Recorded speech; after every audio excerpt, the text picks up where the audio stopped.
성도님도 혹시 그 패키지 여행이라는 거 들어보셨나요? 예. 이제 오늘 아침에 그 청년들한테, 교사들한테 이제 말씀 나누면서 혹시 패키지 여행 갔다 온 사람 있으니까 이제 딱 손드는 분들이 있어요. 그래서 한 사람한테 물어봤더니 아휴 피곤했어요. 그래.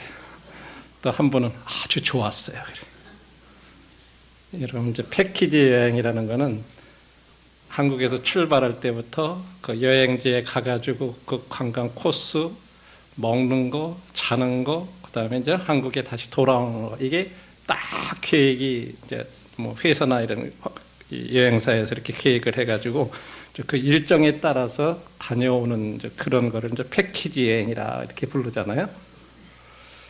저는 오늘 그 하나님께서 우리들한테 주신 이 구원의 패키지에 대해서 함께 좀 생각해 보려고 합니다. 시작부터 끝까지 우리가 누리는 이 그리스도인들로서 누리는 그 어떤 축복, 혜택 이런 것들이 뭔지 함께 생각을 해보고 이 구원의 패키지에 대해서 좀 생각해 보기 원합니다. 말씀은 로마서 5장 1절로부터 11절 말씀이니까 함께 한번 읽어보도록 하겠습니다.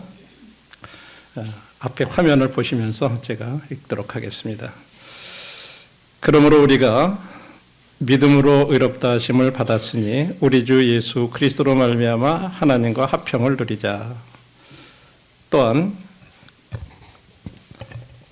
그로 말미암아 우리가 믿음으로 서 있는 이 은혜에 들어감을 얻었으며 하나님의 영광을 바라고 즐거워하느니라. 다만 이뿐 아니라 우리가 환난 중에도 즐거워하나니 이는 환난은 인내를, 인내는 연단을, 연단은 소망을 이루는 줄 알미로다.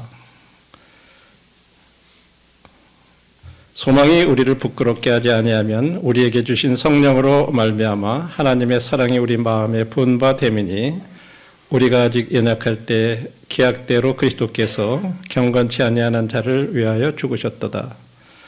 의인을 위하여 죽는 자가 쉽지 않고 선인을 위하여 용감히 죽는 자가 혹 있거니와 우리가 아직 죄인 되었을 때 그리스도께서 우리를 위하여 죽으심으로 하나님께서 우리에 대한 자기의 사랑을 확증하셨느니라. 그러면 이제 우리가 그의 피로 말미암아 의롭다 하심을 받았으니 더욱 그로 말미암아 진노하심에서 구원을 받을 것이니 곧 우리가 원수 되었을 때 그의 아들의 죽으심으로 말미암아 하나님과 화목하게 되었은즉 화목하게 된 자로서는 더욱 그의 살아나심으로 말미암아 구원을 받을 것이니라. 그뿐 아니라 이제 우리로 화목하게 하신 우리 주 예수 그리스도로 말미암아 하나님 안에서 또한 즐거워하느니라. 11절까지 읽었습니다. 로마서를 이렇게 이제 공부를 해보면 이제 5장부터 8장까지에서는요, 의롭게 된 신자들이 누리는 큰 특권에 대해서 이제 말씀을 하고 있습니다. 그리고 이제 그에 앞서서 그렇게 이제 믿기 전에 로마서 3장에서는 믿지 않는 온 세상 사람들이 하나님 앞에서 죄인임을 이렇게 말해주고 있어요. 그래서 의인은 없나니 하나도 없다. 하나님이 이 세상 사람들을 볼 때, 물론 우리 사람들을 볼 때는 좀 착한 사람도 있고, 좀 그렇지 못한 사람도 있고 이렇게 보는데, 하나님 눈으로 볼 때는 의인은 한 명도 없다. 온 세상이 하나님 앞에서 죄인이다 하는 것을 이제 3장에서 얘기해 주는데, 좀 감사한 것은 4장으로 넘어가서 보면 그런 죄인을 위한 그런 구원의 계획을 하나님이 가지고 계시다 하는 것을 얘기해 주고 있습니다. 그러면서 그 구원의 계획은 믿음을 통한 은혜로 이루어지는 거다 하는 것을 설명해 줍니다. 그래서 4장에서는 하나님의 은혜와 우리들의 믿음의 관계를 이렇게 말씀해 주고 있어요. 하나님 편에서는 하나님의 일을 하세요.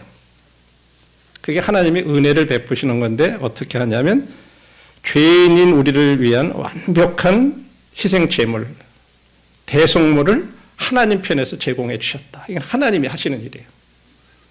그러나 이제 우리 편에서 할 일이 있다. 그것은 뭐냐면 우리의 믿음, 거기에 대한 믿음이 요구된다는 거죠.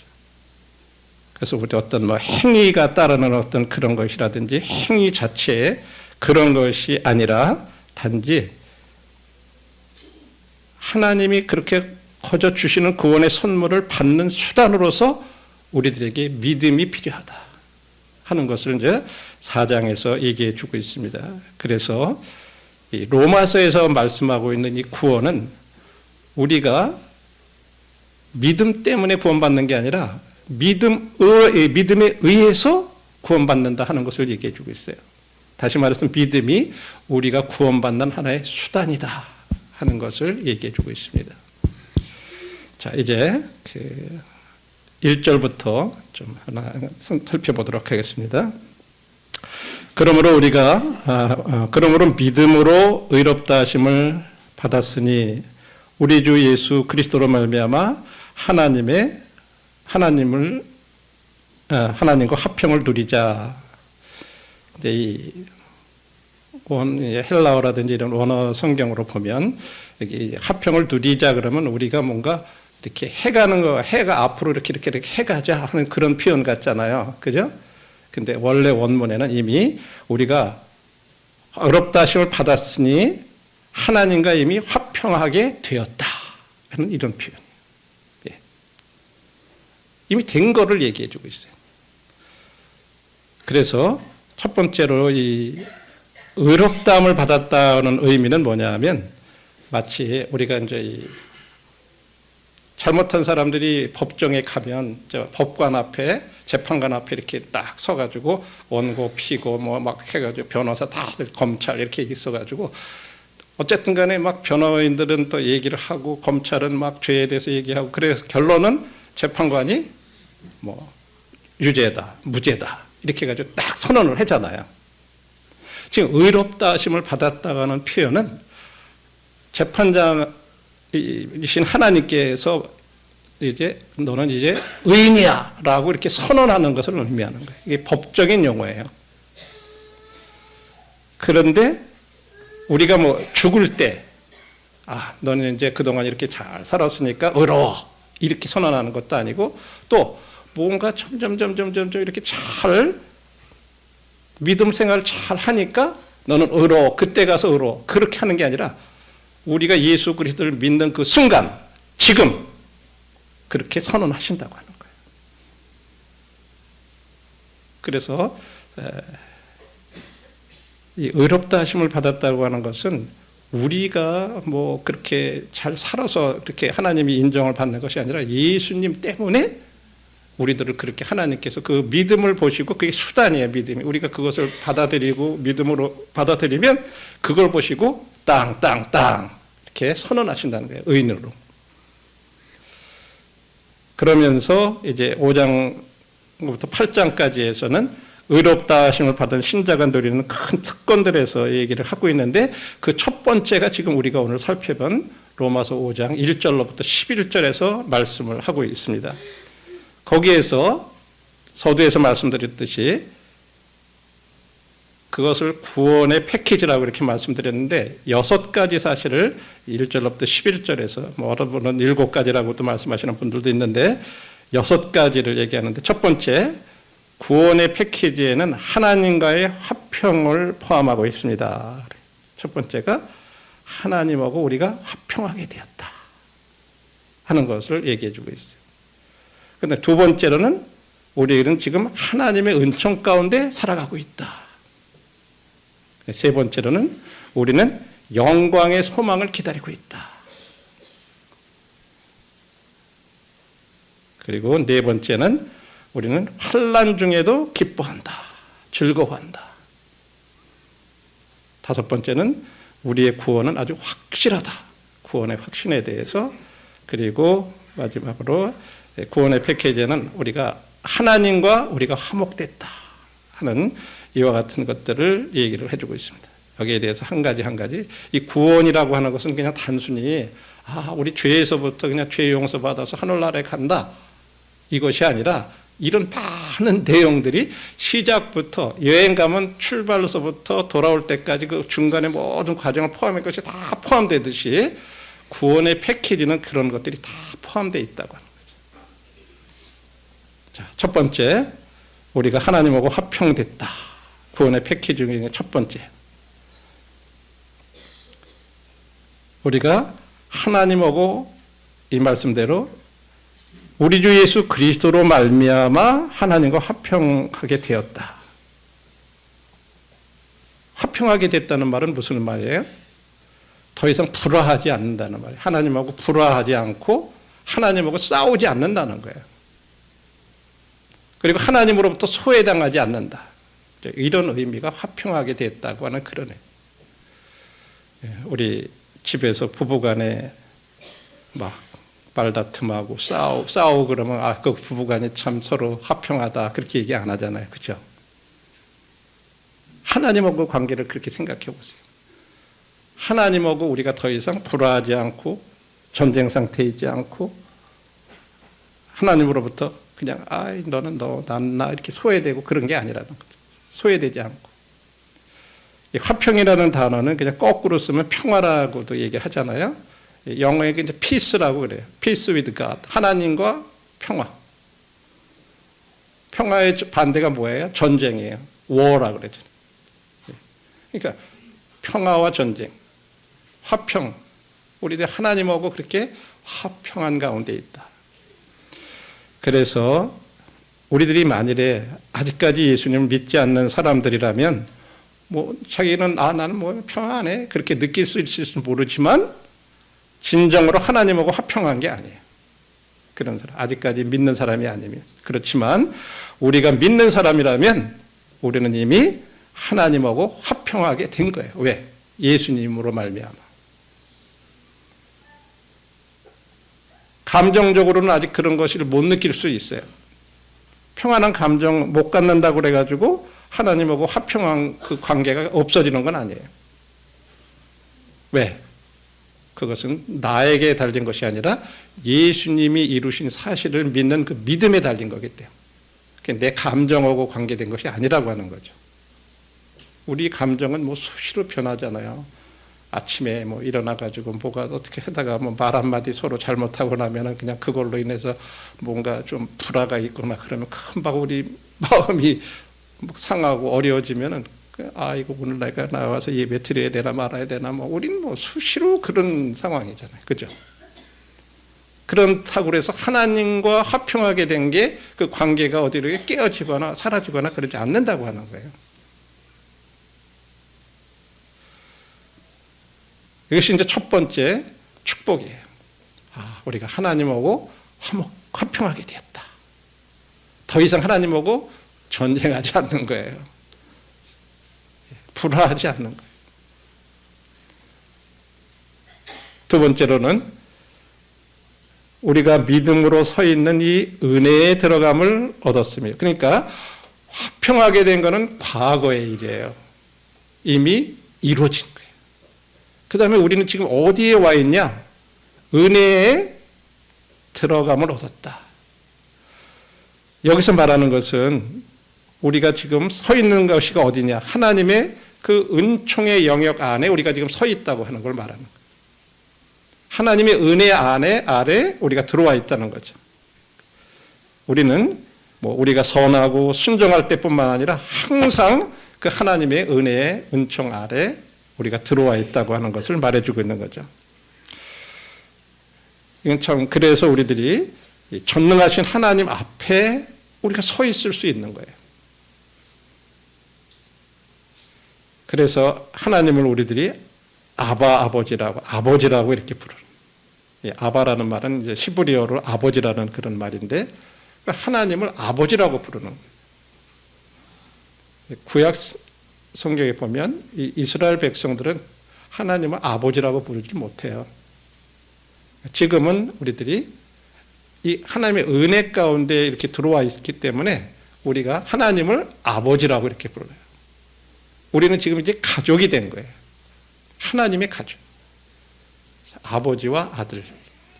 이런 관계 속에서 우리들이 살아간다는 거죠. 뿐만 아니라 우리들은 담대하게 하나님의 앞으로 면전으로 바로 갈 수가 있다고 말씀하고 있어요. 히브리서 10장 19절에 보면 형제들아 우리가 예수의 피를 힘입어 성소에 들어갈 담력을 얻었나니.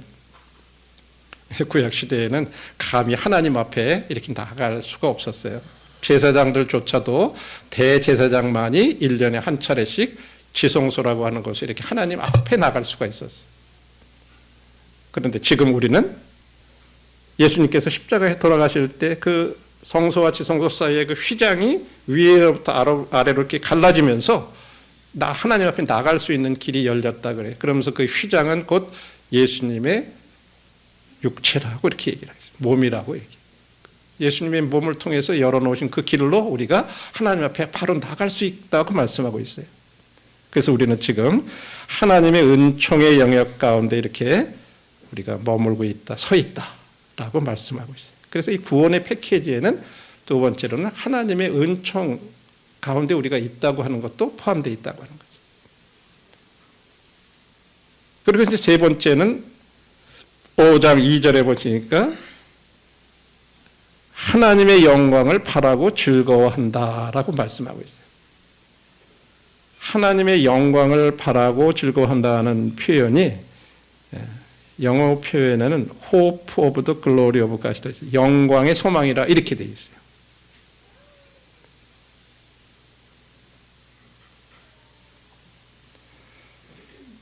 여기서 말하는 그 생각은 어떤 거냐면 우리가 영광 가운데 주님과 함께 할 하늘나라를 기대하는 그런 확실한 소망을 가지고 있다 하는 거예요. 그냥 그것이 사실이기를 바라는 그런 종류의 소망이 아니라고 하는 거죠. 확실한 소망. 근데 왜 소망이라고 부르냐? 영어로는 뭐 희망이라고 우리가 이렇게 번역도 해요. 호프라고 해서 희망이 있다. 제가 여기서 참 마음에 한 가지 다시 한번 이 영광의 소망이라는 말씀이 특별히 이렇게 떠오르는데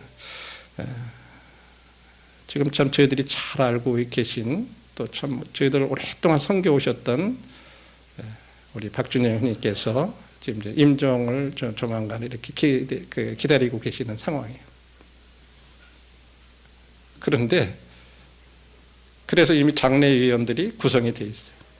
그래서 지금 아마 이번 주 이렇게 어떻게 되실지 모르겠지만 그런 것들을 이미 다 본인하고 의논을 다 해요. 그래서 지금 이렇게 해서 이렇게 해서 어떻게 어디에서 이런 장례를 다 치를 예정입니다 하고 다 지금 얘기를 하고 있어요. 본인이 그런 것들에 대해서 부탁하시고 서로 얘기하고 그래. 왜? 우리에게는 진짜 확실한 소망이 있기 때문에. 그래서 이런 찬송을 불러달라. 어떻게 했으면 좋겠다. 그러면서 그런 것들을 다 돌아가시기 전에 지금 이렇게 정신이 있으셔서 아직까지 그런데 의학적으로는 이미 그 의사들이 그렇게 준비하라고 이렇게 하는 상황이기 때문에 지금 그러고 계세요. 그래도 그런 것들을 같이 얘기 나눌 수 있고 왜? 우리가 영광 가운데서 주님과 함께할 하늘나라를 기대하는 그런 확실한 소망이 있기 때문에 슬퍼하고 뭐 그러는 것이 아니라 그렇게 준비할 수 있는 거.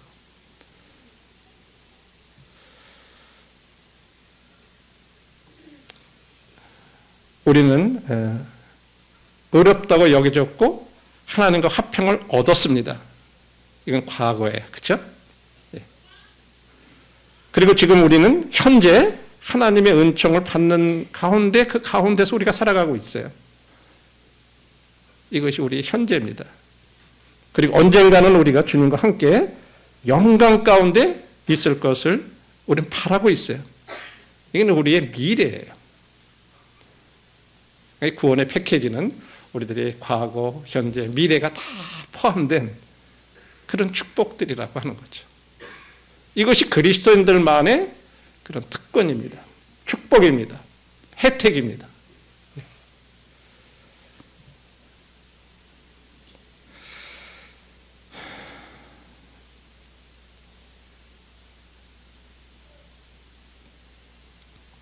뿐만 아니라 3절에서는 다만 이뿐 아니라 우리가 환난 중에도 즐거워하나니 이 환난은 인내는 연단은 소망을 이루는 줄 알미니라.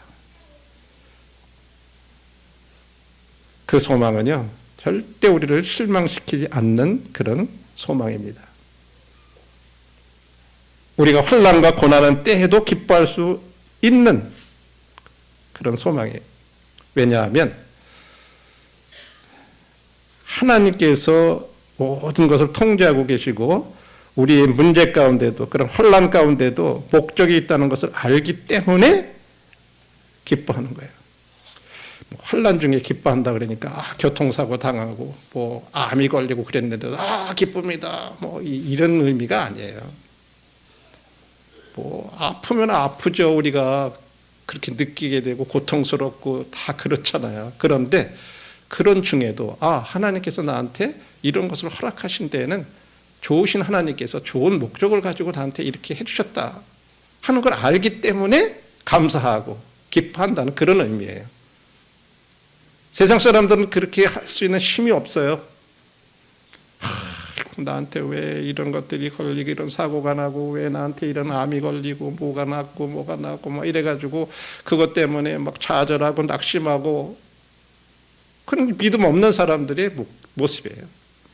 그러나 믿는 사람들은 그런 것들을 허락하신 거 하나님이 통제하고 계시고 하나님이 허락하셔서 나한테 어떤 목적이 있으셔서 우리들에게 그런 걸 허락하셨다 하는 걸 알기 때문에 낙심하지 않고 감사하는 거예요. 그러면서 기뻐할 수 있다는 거예요. 그걸 받아들일 수 있다는 거죠.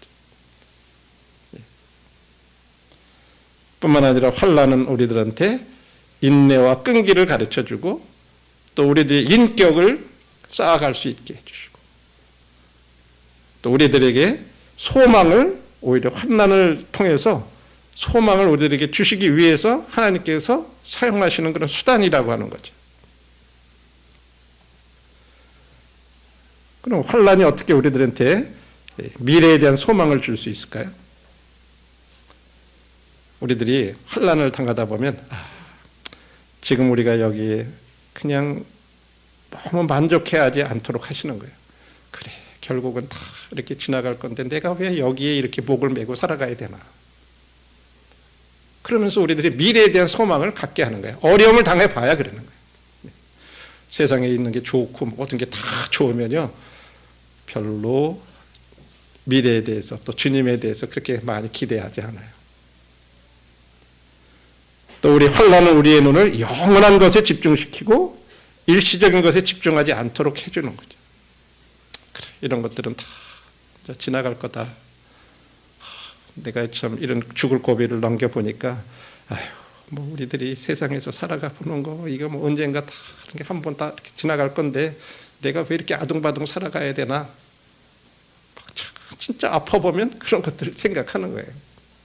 그래서 그냥 평소에 감사한 거 이렇게 건강한 것만으로도 감사하는 거예요. 그냥 식사 제대로 하는 것만도 감사해요. 근데 평소에 그렇지 못할 때는 그런 생각이 없다가 한번 그렇게 되게 한번 우리들이 진짜 어렵고 아프거나 건강에 어려워 보면 그런 생각하게 되는 거잖아요. 또 우리가 주님을 신뢰하게 되면 실제로 그런 것들은 우리의 믿음을 강화시켜 주는 거죠. 세상 것에 미련을 두지 않게 하시고 더 주님 바라보게 하고 이렇게 만들어준다고 하는 거죠. 뿐만 아니라 우리들이 어떻게 원하는 대로 어떤 일이 잘 풀리지 않을 때들이 있잖아요. 내가 생각하는 대로 잘 안 풀려가 인생이. 그럴 때도 하나님께서 나의 삶 가운데 일하신다고 하는 것을 깨닫게 되면요. 그런 환난을 통해서 그런 걸 깨닫게 될 때 우리들이 기뻐할 수 있다는 거죠. 이처럼 구원의 패키지 가운데는 우리들이 환난 중에서의 즐거워할 수 있는, 기뻐할 수 있는 이것도 포함되어 있다고 하는 거예요. 구원은 그냥 단순히 죄에서부터 우리 구원해 줘서 하늘나라 간다 이렇게 아주 단순한 게 아니라고 해요. 좀 많은 축복들이 포함되어 있다고 하는 거죠. 우리가 구원받았다고 하는 것은 그런 의미들이 있는 거예요. 뿐만 아니라 우리들이 받은 구원은 진짜로 확실한 거다 하는 말씀들이 5절로부터 이제 10절에 이렇게 나와 있어서 다시 한번 읽어보겠습니다. 소망이 우리를 부끄럽게 아니함은 우리에게 주신 성령으로 말미암아 하나님의 사랑이 우리 마음에 부은 바 됨이니 우리가 아직 연약할 때 기약대로 그리스도께서 경건치 않은 자를 위하여 죽으셨도다. 연약할 때 죽어주셨다. 이렇게 말씀하고 있고요. 또 7절에 보니까 의인을 위하여 죽는 자가 쉽지 않고 선인을 위하여 용감히 죽는 자가 호흡이거니와 우리가 아직 죄인 되었을 때 그리스도께서 우리를 위하여 죽으셨다. 그래서 하나님께서 우리에 대한 자기의 사랑을 확증하셨다고 말씀하고 있습니다. 연약할 때 죽어주셨고 죄인 되었을 때 죽어주셨고, 자, 그 다음에 이제 9절 10절. 그러면 이제 우리가 그의 피로 말미암아 의롭다 하심을 받았으니 더욱 그로 말미암아 진노하심에서 구원을 받을 것이니 곧 우리가 원수 되었을 때에 그의 아들의 죽으심으로 말미암아 하나님과 화목하게 되었은즉 화목하게 된 자로서는 더욱 그의 살아나심으로 말미암아 구원을 받을 것이니라. 10절에서는 원수 되었을 때라고 말해요. 우리가 연약할 때, 죄인 되었을 때, 원수 되었을 때 우리를 위해서 죽어주셨다고 하는. 그래서 하나님의 사랑이 우리 마음 가운데 부음받았다고 이렇게 말씀하고 있어요. 그래서 이 5절로부터 10절 사역에는 우리들의 이 구원에 대한 확신에 대한 주관적인 증거와 객관적인 증거 두 가지를 모두 다 말씀하고 있어요. 첫 번째는 주관적인 증거는 구원받았을 때 우리들의 마음 가운데 있는 하나님의 사랑이 전에 없었던 어떤 그런 사랑이 우리들의 마음 가운데 있다고 하는 사실이에요. 그리고 객관적인 증거들은 그와 같은 그 하나님의 사랑은요, 사랑의 이런 감정, 하나님에 대한 사랑하는 감정은 우리들이 믿지 않는 사람들에게는 있지 못해요. 우리가 그런 감정을 갖는 것은 우리에게 주신 성령이 있기 때문에 가능한 거예요.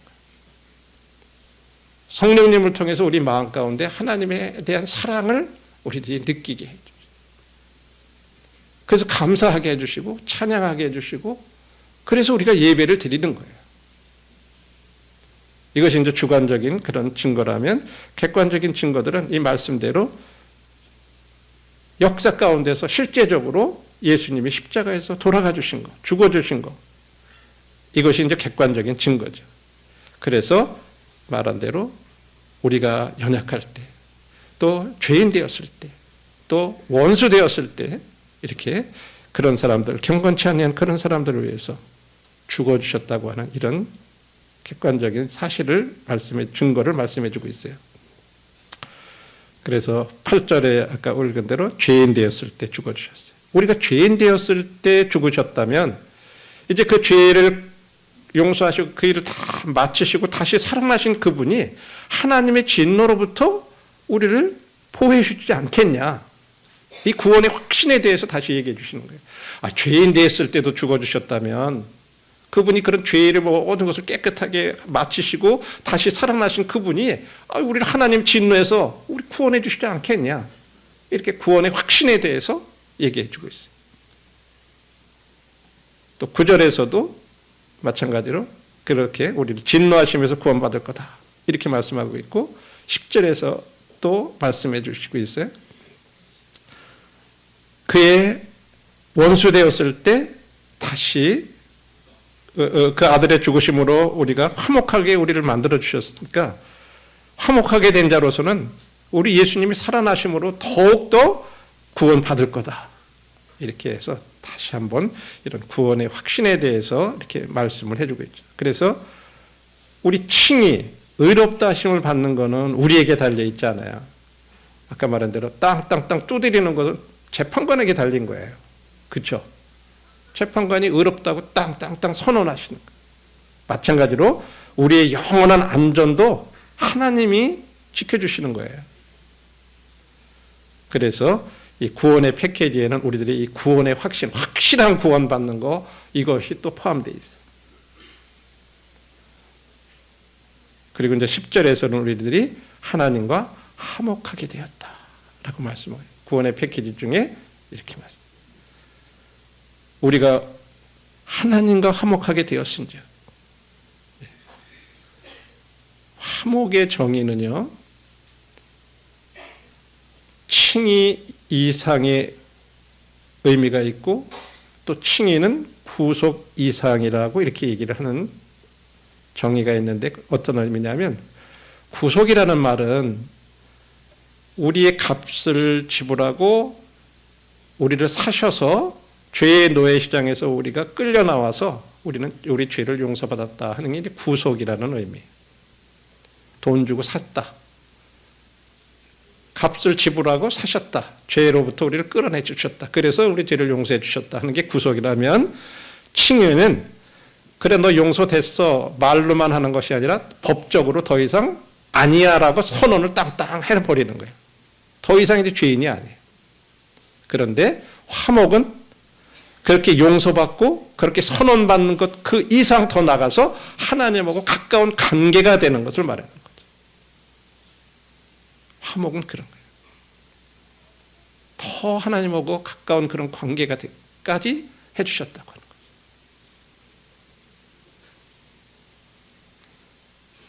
그러면서 하나님께서 우리와 화목한 게 아니라 우리가 하나님과 화목됐다고 이렇게 얘기해 주고 있어요.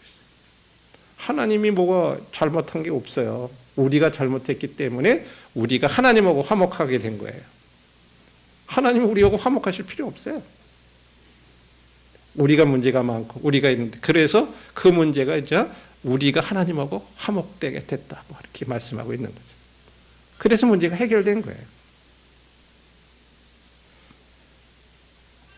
우리가 그리스도의 죽음을 통해서 하나님하고 화목했다면 이제 주님이 죽으셨다가 우리를 위해서 죄 때문에 죽으셨다가 다시 살아나시고 우리를 그런 하나님하고 화목하게 된 상태에 두셨다면 우리는 얼마나 더 안전하냐 하고요. 이것이 이제 구원에서 말하는 패키지죠. 그래서 이 요약해 보면 이런 거죠. 구원의 패키지는 이렇게 6가지로 얘기를 해요. 우리가 먼저 하나님과 화평하게 되었다. Peace with God. 그렇게 얘기해요. 그 다음에 하나님의 은총 가운데 우리가 지금 살아가고 있다. 그러니까 하나님과 화평은 과거예요. 하나님의 은총 가운데 우리가 지금 살아가고 있다고 하는 것, 은혜 가운데서 살아가고 있다고 하는 것이 현재. 그 다음에 우리는 영광의 소망을 기다리고 있다. 이게 이제 미래를. 자, 그뿐만 아니라 우리들이 환난 중에도 기뻐하고, 그 다음에 우리의 구원은 아주 확실하게 진노하심에서 우리들이 구원받을 거고, 그리고 지금 하나님과 가까운 관계 속에 살아가도록 우리는 화목하게 되었다. 자, 이런 부분들을 말씀하고 있죠. 그래서 이 로마서 5장을 통해서 우리들한테 이렇게 놀라운, 우리는 이런 놀라운 구원의 특권, 어떤 구원의 축복, 혜택, 이런 것을 우리가 지금 누리고 살아갈 수 있다고 하는 것을 말씀하고 있습니다. 그래서 우리들의 삶 가운데 이런 부분들에 대해서 참 우리가 화재보험을 들면 불이 나도 거기에 대한 보상 다 받잖아. 그렇죠? 근데 우리는 화재보험 그 이상 우리는 지옥불에서 우리들은 보장을 받고 있어요. 우리 절대 거기 가지 않아요. 그렇죠? 거기에 대해서 우리 감사해야 될 거예요.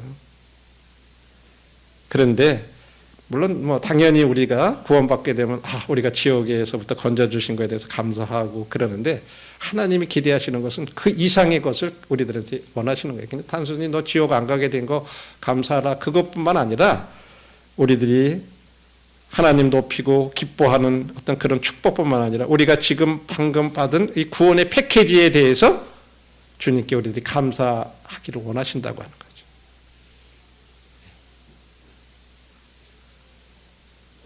그래서 우리 자신을 한번 돌이켜볼 때 내가 마지막으로 구원의 확신에 대해서 주님 앞에 감사드린 적이 언젠가. 그래 나는 진짜 하나님의 진노로부터 이렇게 참 구원받게 해주신 거에 대해서 마지막으로 진짜 언제 내가 그런 감사드렸는지, 또 나를 이렇게 화목하게 해주신 거에 대해서 마지막으로 주님 앞에 감사드린 게 언젠가. 또 내가 당하는 이런 여러 가지 환난들에 대해서, 이 고난과 문제에 대해서도 그래요. 주님이 나한테 목적이 있으시고 그러셔서 저한테 이런 것들을 허락하신 거에 대해서 감사합니다 라고 해본 적이 언제인가.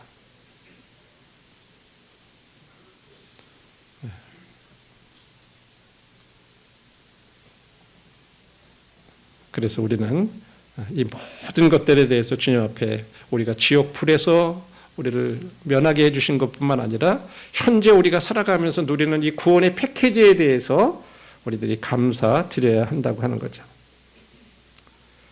그래서 우리들이 이런 것을 생각하면서 결론의 말씀을 이렇게 생각을 해보겠습니다. 우리들이 이 말씀을 통해서 우리들은 하나님과 화평하게 되었다라고 하는 것을 생각해 봤습니다. 이것은 단회적인 거예요. 한 번 우리들이 예수 그리스도를 믿게 될 때 그 믿음을 통해서 하나님과 화평하게 된 거예요. 더 이상 전쟁 상태에 있지 않는 거예요. 그럼 단번에 이루어지는 거예요. 단회적이라고 이렇게 얘기를 해요. 그런데 성경에서는 우리들이 그렇게 화평한 사람으로서 그 다음에 다른 사람들하고 화평할 걸 얘기해 주고 있어요. 다른 사람들하고. 하나님하고만 우리들이 화평한 관계가 되는 끝나는 것이 아니라 다른 사람들하고 화평할 걸 얘기해 주고 있어요.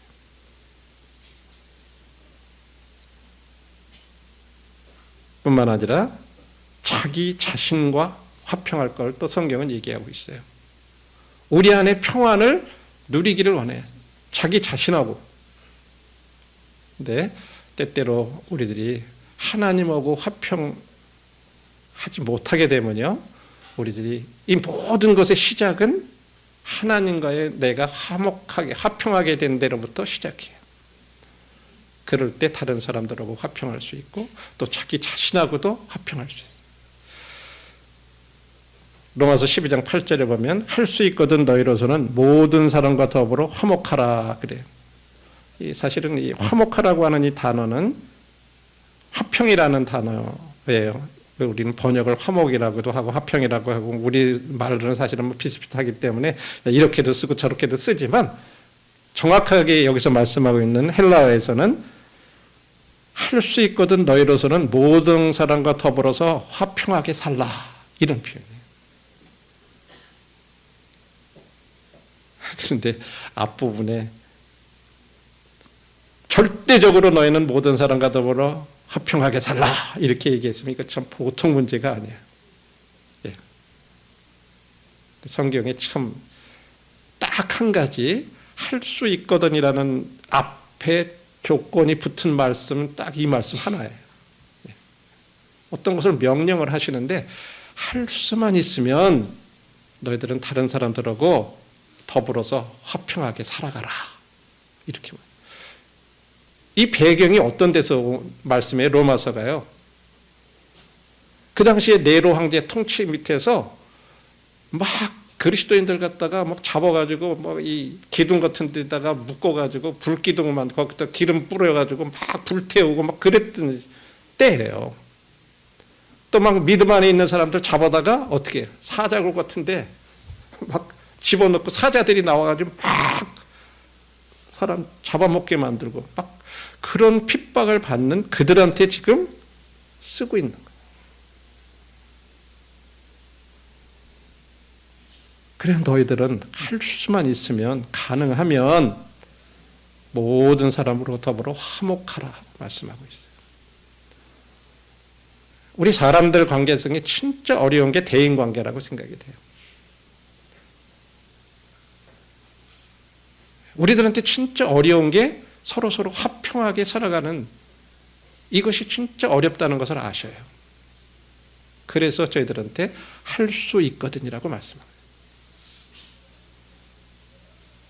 우리들이 하나님이 나 같은 사람을 이렇게 하나님하고 화평하게 해주셨구나 하는 것을 생각할 때 다른 사람들하고도 그렇게 가능하다고 하는 거죠.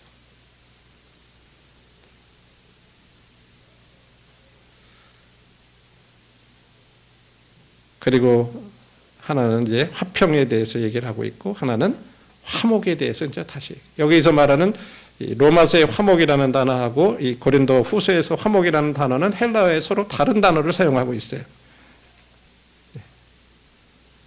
앞에 로마서에서는 화평이라는 그런 의미로 사용한 거고 지금 이 뒤에서는 화목이라고 하는 이 다른 의미를 사용을 했어요. 화해했다 하는 어떤 그런 의미로. 그래서 고린도후서 5장 18절에서는 모든 것이 하나님께로서 났으며 그가 그리스도로 말미암아 우리를 자기와 화목하게 하시고 또 화목하게 하는 직분을 주셨으니 우리가 로마서에서 살펴본 대로 우리를 하나님하고 화목하게 하셨어요. 그런 우리에게 하나님께서 우리에게 지금 맡기신 게 뭐냐면 화목하게 하는 직분을 맡기셨다 이렇게 얘기합니다. 이 직분이라는 표현을 보니까 미니스트리라고 하는 단어로 이렇게 번역을 해놨더라고요. 사역이라고 하는 이런 단어. 우리에게 화목하게 하는 사역을 주셨다는 거예요. 저와 형제자매들에게 야 너는 이제 나하고 화목하게 됐으니까 이제 너가 나가서 할 일은 세상 사람들 그 10절 19절에 그래 보니까 뭐라 그래? 하나님께서 그리스도 안에 계시사 세상을 자기와 화목하게 하시며 그들의 죄를 그들에게 돌리지 아니하시고 화목하게 하는 말씀을 우리에게 부탁하셨느니라. 나가가지고 너희들도 이 세상 사람들 나하고 이렇게 화목하게 좀 만드는 일을 해라. 이게 이제 하나님께서 우리에게 바라시는 거죠. 그런데 그냥 나가가지고 니들 마음대로 막 그렇게 하는 게 아니라 화목하게 하는 말씀을 가지고 가서 그렇게 하라는 거죠. 너희들이 화목하게 하는 사역, 그 다음에 화목하게 하는 말씀. 근데 어느 게 먼저예요? 우리에게 행하는 거, 화목하게 하는 일을 먼저 너희들 자신이 화목하게 하는 일을 하면서 그 다음에 화목하게 하는 말씀을 전하라는 거죠. 순서가요. 그러니까 먼저 우리들 자신이 우리 가정으로부터, 부부로부터, 부모와 자식 간에, 시모와 며느리 간에 먼저 우리들이 진짜 화목하게 하는 그런 일을 우리들이 먼저 순종하고 그리고 나서 화목하게 하는 말씀을 전하라는 거죠. 그래서 우리들의 마음 가운데 이런 것들을 다시 한번 생각하면서 우리가 우리에게 주신 이 구원의 패키지 이거에 대해서 다시 감사하고 이제 올 한 해 동안 성도님들이 참 이런 부분들에 있어서 함께 여기까지 잘 왔다고 생각합니다. 그래서 내년도에도 저희들은 할 수 있으면 이런 부분에 있어서 교회적으로 계속해서 전도와 선교에 대한 이런 부분들을 교회에서 이렇게 생각을 하되 특별히 우리 국내에 들어와 있는 이런 외국인들에 대한 선교, 물론 이제 그 국외에서 하는 선교들도 같이 기도하고 같이 그렇게 해야 되지만 앞으로 우리 국내에는 계속해서 이제 외국인들이 들어올 수밖에 없는 사회적 구조가 됐어요. 왜? 자식들을 안 낳기 때문에 학교 학생들이 없어요. 점점. 대학들이 문을 닫을 수밖에 없어요. 왜? 학생들이 없는데 어떻게 돼요? 젊은이들이 없어요. 그러니까 산업 현장에서 일할 사람들이 없어요. 그러니까 할 수 없이 지금 외국인들이 들어와서 외국인 노동자, 근로자, 유학생 학교가 문을 닫아야 되니까 외국인 학생들 계속 받는 거예요. 그럴 수밖에 없어요. 운영을 할 수가 없으니까. 또 공장에서 일할 사람들이 없고 그러니까 외국인 근로자들이 계속 들어오는 거예요.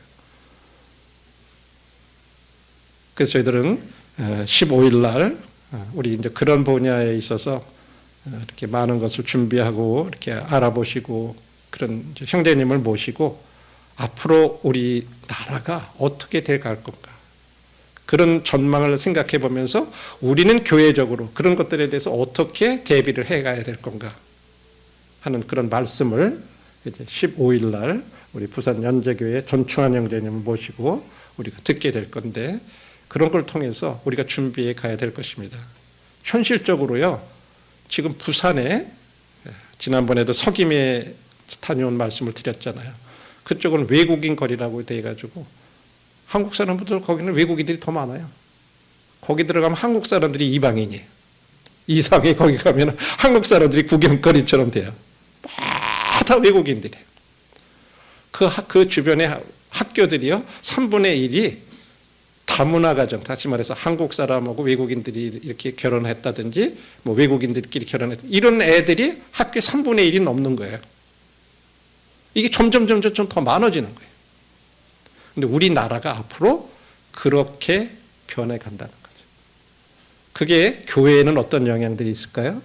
부산 연제교회는요 몽골인들을 위한 그런 교회가 따로 몽골인들이 이렇게 부산 연제교회 안에 따로 보이는데 거기에 자녀들이 주일학교에 나와요. 근데 걔네들은 한국에서 태어났기 때문에 한국말을 똑같이 잘해. 한국 애들처럼. 그러니까 주일학교를 한국말을 다 하는데 한국 애들보다 걔들이 더 많은 거예요. 몽골 애들이. 무슨 말인지 이해가 되시죠? 이제 우리 한국 교회가 앞으로 점점 그렇게 변해갈 수 있는 가능성이 있다는 거예요. 그러면 앞으로 어떻게 교회가 이런 것들을 준비해 가야 될 건가?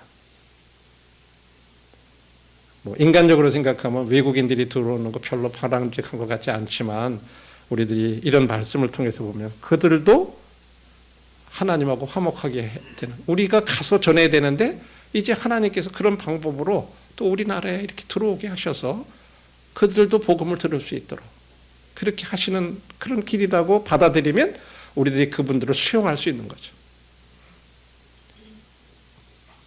그리고 이제 울산에도 지금 울산대학교에 가보면요 외국 학생들이 엄청 많아요. 진짜 많아요. 저도 깜짝 놀랐어요. 제가 사회복지 그거 공부할 때 이제 실습을 가는데 한번 이제 글리 이렇게 나가는 길이 있었어요. 왜 이렇게 외국인들이 많은지 몰라요. 우리는 이제 이런 것을 놓고도 기도해야 될 거예요. 뭔가 교회적으로 이런 부분들에 대해서 그냥 청년들에게 맡기고 이래야 될 일이 아니라 이런 부분들을 생각하고 우리 주변에도 다문화 가정들을 생각하고 그래서 우리들에게 이 화목하게 하는 직분 이걸 우리들에게 그 사역을 우리들에게도 맡기셨다고 믿어져요. 그래서 이런 것들을 위해서 함께 기도하고 준비해서 또 새해에도 계속 전도와 선교 중에 특별히 우리들이 국내에 들어와 있는 이런 외국 유학생들이나 그 이런 노동자들. 그래서 우리 그 공단에서 지금 그동안에 왔던 찾아가는 복음 이렇게 했을 때 그 외국 분들이 몇 분들이 이렇게 참석하시잖아요. 이제 아마 이런 부분들도 더 우리들이 더 관심을 가지고 이렇게 해야 될 그런 일들이 아닌가 생각이 됩니다. 그래서 형제자매님들 같이 이런 일들을 위해서 기도해 주시고 우리에게 주신 구원의 패키지 이런 축복들 이런 혜택들이 그냥 우리만 누리고 거기에서 멈추기를 원하시는 것이 아니에요. 먼저 우리들 자신이 그런 것들에 대해서 다시 한번 감사하고 내가 받은 구원이 그냥 단순히 그냥 죄만 이렇게 용서해 주셔서 내 하늘나라에 가는 그런 그냥 조그만 그런 게 아니구나. 진짜 패키지구나. 우리들이 여행 가가지고 그냥 거기서 계획한 대로 따라가서 누리는 거예요. 그렇죠? 물론 좀 좋지 않은 그런 여행사들은 그냥 그 이용해가지고 골탕 먹이고 막 어디 상품 뭐 판매하는데 데리고 가가지고 강제로 막 듣게 해가지고 사기도 하고 뭐 그런 것들이 뭐 세상에는 있지만 하나님 그러신 분 아니잖아요. 예. 우리들 처음 시작할 때부터 여행 마치고 돌아올 때까지 모든 거기서 책임져 주듯이 하나님께서 우리들이 가는 이 믿음의 여정에 모든 것을 이 구원이라고 하는 그 안에서 이렇게 패키지로 우리에게 축복해 주셨다고 하는 이런 사실을 다시 생각하면서 우리만 누리는 것이 아니라 여행 갔다 와서 좋으면 뭐라 그래. 야, 거기 가니까 이런 것도 그리고 조금도 좋은데 한번 가봐. 그럴 거 아니에요. 그렇죠? 우리도 그런 일을 하기를 원하시는 그런 마음들을 다시 생각해 보면서 우리에게 화목하게 하는 직분, 화목하게 하는 말씀을 우리에게 부탁하신 걸 다시 생각하면서 다시 우리들이 또 새해에도 또 이런 것 함께 주님 앞에 그렇게 주님이 원하시는 일들을 이루어 드리는 저와 형제자매님들의 삶이 되기를 바랍니다. 감사합니다.